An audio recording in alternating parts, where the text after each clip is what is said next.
मैं डॉक्टर के एल सोनकर सौमित्र। आज मैं अपने एपिसोड होम्योपैथिक चिकित्सा एवं अनुभव के तहत बताऊंगा कि देह में सूजन कैसे हो जाती है, क्यों हो जाती है। मैं उस सूजन की बात नहीं कर रहा हूं जहां की लोगों में खाने पीने के से प्रोटीन बढ़ती है और लोग मोटे हो जाते हैं, वजन बढ़ते चला जाता है। यह चर्चा मैं कभी बाद में करूंगा। आज मैं ऐसे सूजन ड्रापसी की बात करूंगा जिसमें शारीरिक विकार की वजह से हाथ पैर में, चेहरे पर या पूरे शरीर में बड़ी सूजन हो जाती है। बहुत भारी हो जाती है शरीर देखने में, जबकि वहाँ ऐसा नहीं है कि प्रोटीन की वजह से होता है। और आज जो सबसे बड़ा कारण है शरीर में सूजन होने का, वह तमाम तरह की दवाइयों के प्रयोग से होता है। आप जानते हैं कि आदमी के शरीर में जो बेकार वेस्ट पदार्थ हैं वे कई रूपों में बाहर आते हैं और उनकी एक अपनी क्षमता है। आंतरिक अंगों में यह जो महत्वपूर्ण अंग है वह है किडनी, दूसरा है लंग्स, तीसरा है हार्ट और चौथा है लीवर और अंततः स्किन भी है। इसके अलावा भी जो मुख्य हैं अंग उसको आप जानते हैं। जब किसी बीमारी में या अनावश्यक रूप से दवाएं अधिक ली जाती है और मुख्य रूप से ऐसी दवाएं जो जो वेट में होती हैं, वेटेड होती हैं, जैसे एलोपैथ की तमाम सारी दवाएं और अन्य भी पैथियों की दवाएं जब ज़्यादा होगी और उसके जो बचे हुए पदार्थ हैं बीमारी को दूर करने के बाद ज़्यादा हैं, तो उसको किडनी उसका फिल्ट्रेशन नहीं कर पाती। और जब किडनी फिल्ट्रेशन नहीं कर पाएगी, उसकी क्षमता से ज़्यादा काम उसको मिलेगा, तो जो पदार्थ बचते हैं उससे शरीर में सूजन होती है। और यह सूजन शुरू होती है मुख्य रूप से आपके चेहरे से। दूसरा है कि ऐसी दवाएं जो उसके तमाम सारी चीज़ें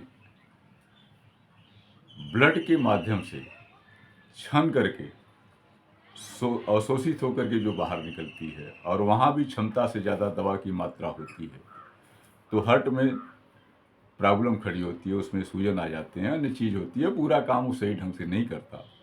और हार्ट के वजह से अगर कोई स्वेलिंग होती है तो सबसे पहले पैर से शुरू होती है। यह एक मुख्य पहचान है।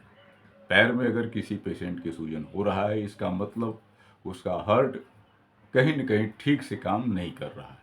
अगर चेहरे पे सूजन है तो इसका मतलब है कि उसका किडनी बढ़िया से काम नहीं कर रही। इसी के साथ और भी बातें हैं, जैसे दोनों पर एक साथ हार्ट और किडनी दोनों डिस्टर्ब हैं, और जब दोनों डिस्टर्ब हैं तो स्वाभाविक है कि लीवर भी डिस्टर्ब ही होगा। तो ऐसा जब दोनों पार्ट एक साथ स्वेलिंग में आते हैं तो पूरे देह में सूजन हो जाती है, और आप जहाँ भी सूजन वाले स्थान पर दबाएंगे वहाँ गड्ढा हो जाएगा और उसको भरने में, बराबर होने में 2-4 मिनट लग सकते हैं। पेशेंट इससे बहुत काफ़ी परेशान होता है, उसको शरीर उसका भारी लगती है, तमाम तरह के अन्य भी कारण होते हैं, लेकिन यह परेशानी का कारण है और आज वह आम बात हो गई।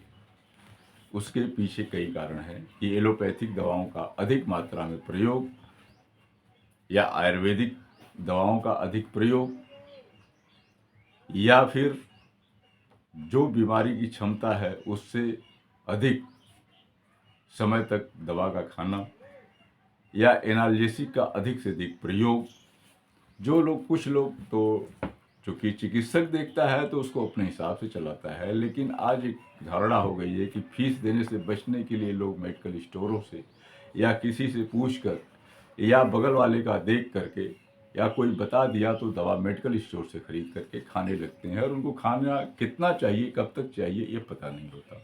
यह एक दुष्परिणाम है शरीर के ड्रॉपसी में। तो आइए मैं कुछ आपको दवा बताता हूँ। होम्योपैथिक क्या दवाएं चलती है। जब पैर और मुंह दोनों पर सूजन हो और खासकर पलकों से शुरू हो जाए, तो ऐसे मरीज को हमें एपिसमेल देना चाहिए। 30 या 200 पावर का उसको सुबह दोपहर शाम कुछ दिन खिलाना चाहिए। इससे पैर और मुंह का सूजन खत्म हो जाएगा, या पलकों पर भी है तो खत्म हो जाएगा। और जब काफ़ी दवाएं खाने की वजह से पूरे देह में सूजन हो, बहुत सूजन हो, और लीवर भी उसके साथ अगर डिस्टर्ब है, तो हमें एपोसाइनम मदर टिंचर या 630 या 200 पावर का प्रयोग करना चाहिए। मदर टिंचर यदि हम एपोसाइनम का लेते हैं तो उसकी मात्रा 10 से 15 बूंद आधा कप पानी में सुबह दोपहर रात लेना चाहिए, और पावर में लेते हैं तो सुबह दोपहर शाम लेना चाहिए गोली में। अगर लिक्विड में लेते हैं तो 1 या 2 बूंद। इसी के साथ ये भी देखें कि कभी कभी सिर्फ हार्ट जो है काम नहीं करता, और तब भी देह में सूजन आ जाती है। अगर हार्ट का कोई प्रॉब्लम है किसी तरीके से और उसकी धड़कन बढ़ी हुई है, या हार्ट कमज़ोर है, काम नहीं पूरा कर रहा है, तो ऐसे लोगों को डिजिटेलिस देने से बहुत लाभ होता है। डिजिटेलिस को हार्ट का टॉनिक कहा जाता है। यह 30 पावर में सुबह दोपहर शाम कुछ दिन खिलाना चाहिए। अगर हार्ट की गड़बड़ी की वजह से सूजन है तो वह खत्म हो जाएगी। अब ऐसा भी है कि कुछ लोगों को थोड़ा थोड़ा पानी, प्यास बहुत लगती है और बार बार बहुत अधिक 24 घंटे में जहाँ 5-6 लीटर पीना चाहिए 10 लीटर पानी पी जाते हैं। पेशाब होती है, लेकिन बावजूद इसके भी पानी जो मात्रा रह जाता है वो देह में पहुंच करके सूजन पैदा करता है। तो ऐसे लोग को हमें आर्सेनिक 30 सुबह दोपहर शाम देना चाहिए। इससे उसकी प्यास भी खत्म होगी और सूजन पर भी असर पड़ेगा। दूसरी चीज़ ये है कि यदि पेशेंट काफ़ी नमकीन पसंद है, बहुत चटर बटर खाता है, तीखा खाता है, मसाला खाता है, नमक ज़्यादा खाता है, और इसकी वजह से उसको समस्या खड़ी हुई है, तो हमें नेट्रमूर पर भी ध्यान देना चाहिए। और आपको बता दें कि नेट्रमूर एक ऐसी दवा है जो वेल प्रूव्ड है, और यह high blood pressure, low blood pressure पर भी बहुत बढ़िया काम करता है। हार्ट पर भी इसका अच्छा एक्शन है और स्वेलिंग पर भी। तो हमें नेट्रमूर की 30, 200 और 1000 पावर की दवाओं का प्रयोग जैसी ज़रूरत हो वैसा करना चाहिए। साथ में बहुत सी अन्य दवाएं हैं जिसे हमें लक्षण के अनुसार से चलाना चाहिए। इसमें आरममूर है, काल्चिकम है, हेलोनियास है, लाइकोपोडियम है, मर्कसाल है, सैनिकुला है, यूरेनियम है आदि। ये दवाएं जो है प्रयोग में करना चाहिए। यदि यूरेनियम नाइट्रेट हम तब प्रयोग करें जब पेशाब में भी कुछ न कुछ गड़बड़ी हो, तो इसे हमें ध्यान देने की ज़रूरत है, और इन दवाओं का प्रयोग समुचित मात्रा में किया जाना चाहिए। ऐसे बेहतरीन तो ये हो कि आप अपने पास पड़ोस के किसी अच्छे होम्योपैथ से सलाह लेकर के दवा खाएं, दवा लें। अन्यथा अगर आपको कोई परेशानी है तो आप हमारे व्हाट्सएप नंबर पर अपने मैसेज छोड़ें, और बात करने का समय आप लें, और उसके साथ ही आपको सब्सक्रिप्शन तो देना पड़ेगा, और तब प्रिस्क्रिप्शन आपको पूरी तरीके से मिलेगा। मेरा व्हाट्सएप नंबर है 99 36 93 78 35। इसी के साथ मैं अपनी बातें समाप्त करता हूँ। आप सभी लोगों को बहुत बहुत